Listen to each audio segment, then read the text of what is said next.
அம்பகரத்தூர் அஷ்டபுஜ பத்ரகாளியம்மன் புதுச்சேரி மாநிலம் காரைக்கால் மாவட்டத்தில் சனி பகவான் திருத்தலமான திருநள்ளாறிலிருந்து 11 கிலோமீட்டர் தூரத்தில் உள்ள அம்பகரத்தூர் என்ற தலத்தில் அமைந்துள்ளது அஷ்டபுஜ பத்ரகாளியம்மன் கோயில். தமிழக எல்லையில் அமைந்துள்ள இந்த தலம் பேரளம் என்ற ஊரில் இருந்து சுமார் 6 கிலோமீட்டர் தொலைவில் உள்ளது. புதுச்சேரி மாநிலத்தில் உள்ள சக்திமிக்க ஸ்தலங்களில் முதன்மையானதாக கருதப்படும் இந்த கோவில் வட இந்தியாவுக்கு அடுத்த இரண்டாவது காளியம்மன் தலமாக விளங்குகிறது.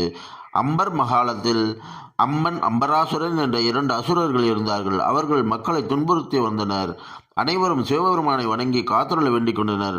அம்பிகையின் திருவருளால் அம்பராசுரனை அம்மன் கொண்டுவிட்டான். பின்னர் அவன் தேவியிடம் தன்னை திருமணம் செய்து கொள்ளுமாறு கேட்க உடனே காளியாக மாறி அம்மனை விரட்டுகிறாள்.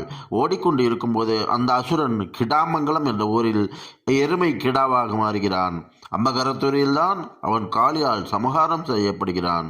அரக்கனை சமகாரம் செய்தவுடன் காளிக்கு பிரம்மஹத்தி தோஷம் ஏற்பட்டு 2 அசுர முகமானது தலையில் ஒன்றும் காதில் ஒன்றும் தோன்றிவிடுகிறது. இதனால் எம்பெருமானிடம் சென்று முறையிடுகிறாள். அவர் உபதேசித்தபடி அம்பகரத்தூரில் இருந்து கோவில் திருமகாலம் சென்று தனது திருக்கரங்களால் சிவலிங்கம் பிடித்து வைத்து பூஜை செய்து தோஷ நிவர்த்தி வருகிறார். ஆண்டுதோறும் வைகாசி மாதத்தில் இங்கு திருவிழா நடக்கும். மகிஷாசுரன் சம்ஹார நினைவு வைபவம் மிகவும் முக்கியமான நிகழ்வாக கொண்டாடப்படும். ஏராளமான பக்தர்கள் பல ஊர்களில் இருந்து திரண்டு வருவார்கள். கருவறையில் காளியம்மன் வடதிசை நோக்கி காட்சி தருகிறாள். நீண்ட பற்கள், கோபமுகம், வலக்கரங்கள் 4 சூலம், கத்தி, உடுக்கை, கிளி, இடக்கரங்கள் 4 பாசம், கேடயம், மணி, கபாலம் ஏந்தியுள்ளாள்.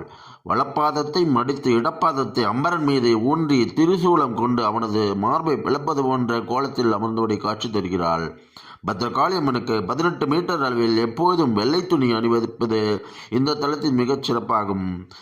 இந்த துணியை பக்தர்கள் காணிக்கையாக செலுத்துகின்றனர்.